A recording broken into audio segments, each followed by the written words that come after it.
Hello everyone, TLSG here. Welcome back to another daily Marvel Snap video. So today we have week number 2 of the user suggested deck list. And so this week it was from a user named Slim Jim. So Slim Jim said, I would love to see you rock a Mr. Negative / Jane Foster deck with Zola, Mystique, Iron Man, Adam Warlock, and maybe some other good zero drops. This comment had the most likes, and so it is the deck list that we're going to be running this week. If you have a deck list that you want us to potentially run next week, drop it in the comment section down below. The one that gets the most likes will be the one that we run next week. Whether that be a really good deck, a really bad deck, we will give it a shot. We may not win with it, but we will give it our best shot. And so looking at the deck list that we have today, the cards that were suggested in the deck list were Adam Warlock, Mystique, Mr. Negative, Iron Man, Mighty Thor, and Zola. And so from there, what I did was I filled in most of the rest of the deck with really impactful zero power cards. That's where we end up getting Morph, Ironheart, Rogue, Devil Dino, and Psylocke is great in a Mr. Negative deck because it can give you the potential to really high roll and potentially drop Mr. Negative on 3 instead of on 4. And so then this little slot was actually influenced by another Marvel Snap streamer, Tolkien. So I was struggling for this very last slot. I had thought about slotting in Ronin. I had thought about slotting in a Jubilee. I thought about slotting in a Lockjaw just for the potential to get Mr. Negative out onto the board earlier. But then I saw a reference to Tolkien's build, and I saw that he was running a Thor in a Mr. Negative Mighty Thor deck. And it makes sense. It gives you a second high priority target to drop on 4 with Thor, which will give you a zero cost card. If you then have your Lady Thor, you can play her. You don't have to worry about Mr. Negative that game. It gives you a second avenue. It should, in theory, increase the consistency of this deck build quite a bit. Now, it's not always going to be good if you flip first, but if you flip first, you have other cards that you're going to want to play in your Devil Dino, your Iron Man, your Mystique. If you don't get the Mr. Negative flip, Thor is a second avenue or second strategy for a win condition. And so running through each of the cards really quickly and what they do,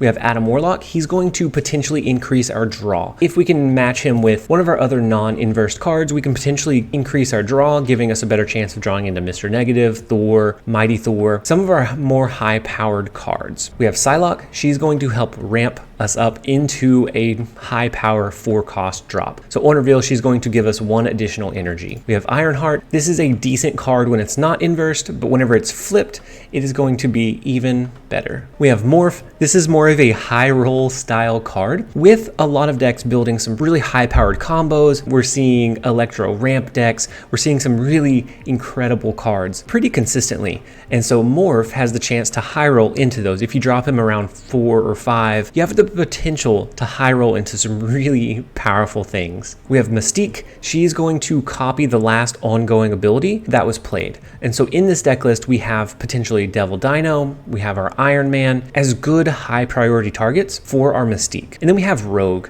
Rogue, when inversed, is going to be a 1-cost 3-power card, which is a pretty good ratio. And she's going to allow us to counter some of those mirror matches. She's going to allow us to counter some of those really strong ongoing abilities. So if they're building the Exodia and they drop an Onslaught, we can drop Rogue, which will steal the Onslaught ability. Then we can then put our Iron Man or our Devil Dino there, and it will essentially steal us and win us that lane, and it loses them a lot of upside and a lot of potential. We have Devil Dino, so if we get the upside of having our cards inversed and we hit the Mighty Thor draw line, we are going to have a lot of cards in hand. At that point, we can choose if we want to drop them all, if we want to hold some and just really stack into 2 lanes so that our Devil Dino is larger and more impactful. We have Mr. Negative. This card I have been a fan of since day 1. Mr. Negative is fantastic, and it makes it hard for the devs to balance cards around, because if you reduce their cost, then they're better for Mr. Negative. If you increase them, then it makes it hard to play normally. It puts it in a tricky spot. But Mr. Negative is going to reverse the power and cost of all cards in our deck. And so he can create some really crazy, really fun swings. But the issue with him is that he hasn't always been consistent. If you throw Thor into the mix, Thor is a lane winner. If they don't have Shang-Chi, he can win a lane by himself. And so Thor is going to shuffle Mjolnir into our deck, which we can then draw out with Mighty Thor if we have her. We can always copy our 12-power Thor with Arnim Zola. We can copy our Iron Man with Arnim Zola so that it hits both the Thor and Mighty Thor lane. We have a couple of win conditions if we have the Thor path. We have Iron Man, which is a good card at 5 cost, an even better one at 0. We have Jane Foster, the Mighty Thor.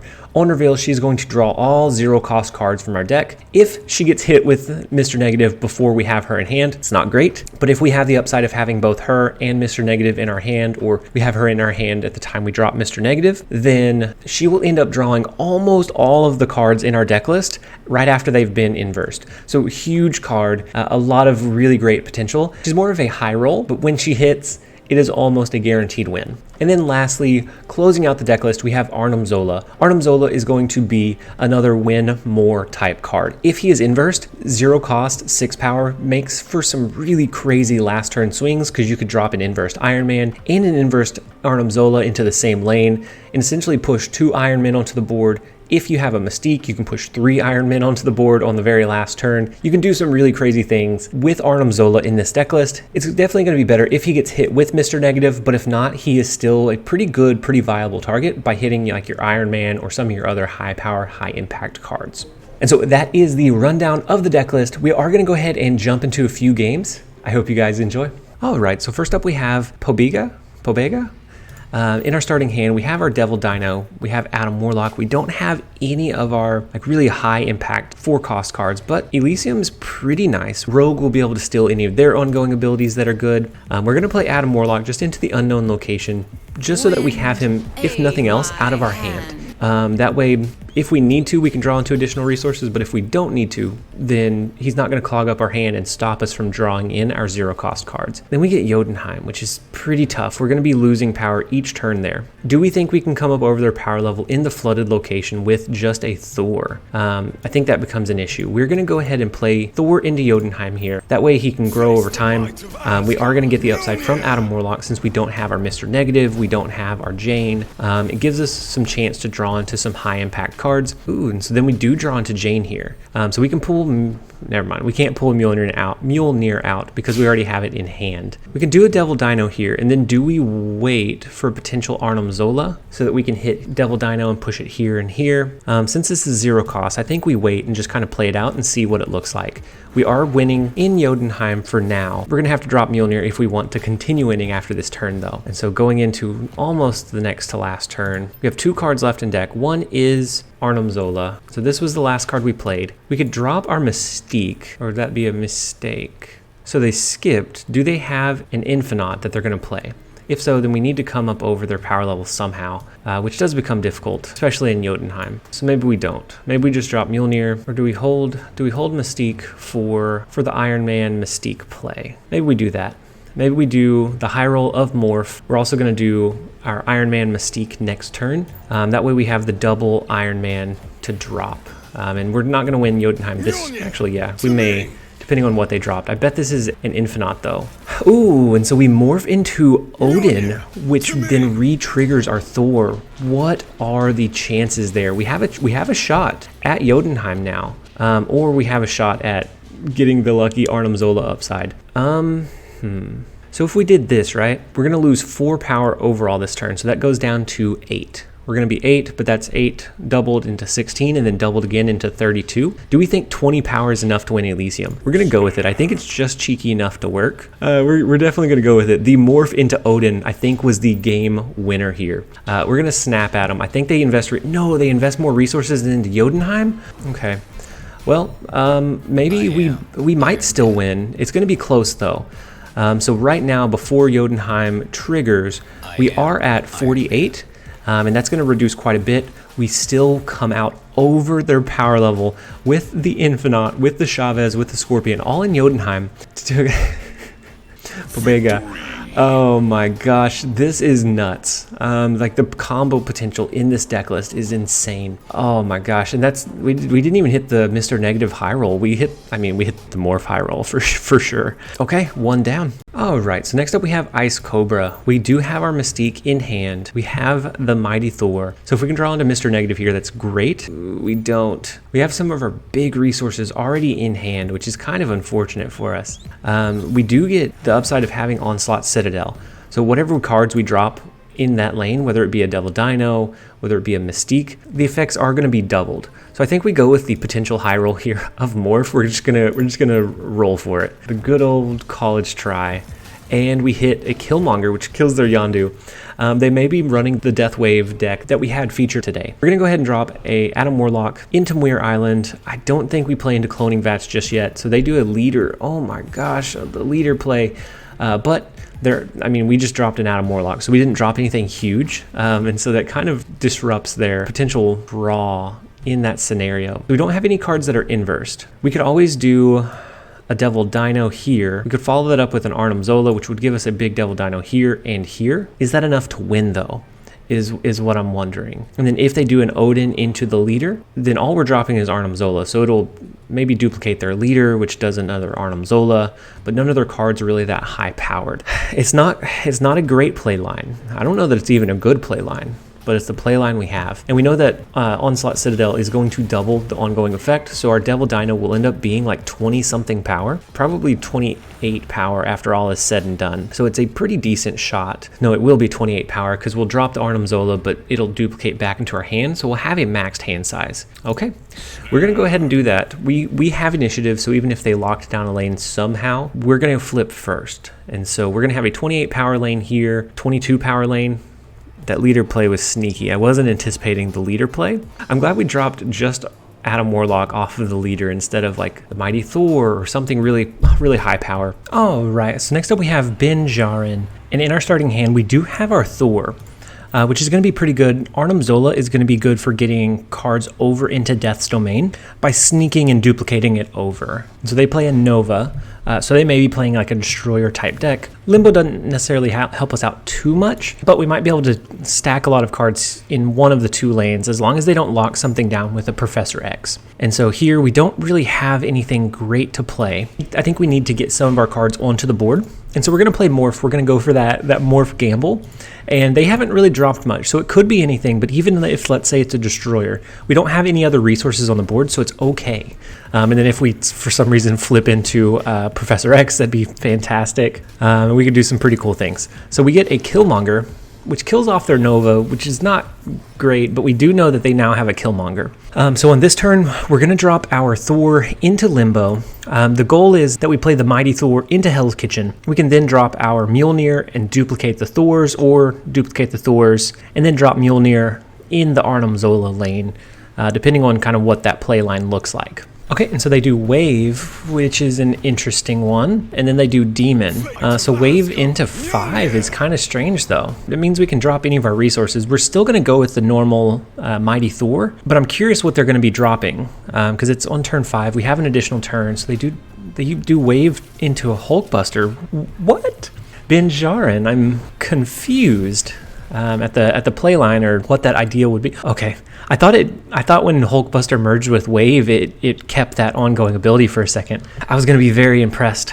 So we have Mr. Negative that we could play. We could play Mr. Negative and potentially get an inverted Iron Man next turn. And so maybe we play Mjolnir here. It gets destroyed, but that's fine. We play Mr. Negative as well. I think we're going to go with that. And then we'll go with like the Arnim Zola to destroy the Thor and push it here and here, unless we draw into like an inverted Iron Man or something that's more beneficial for us.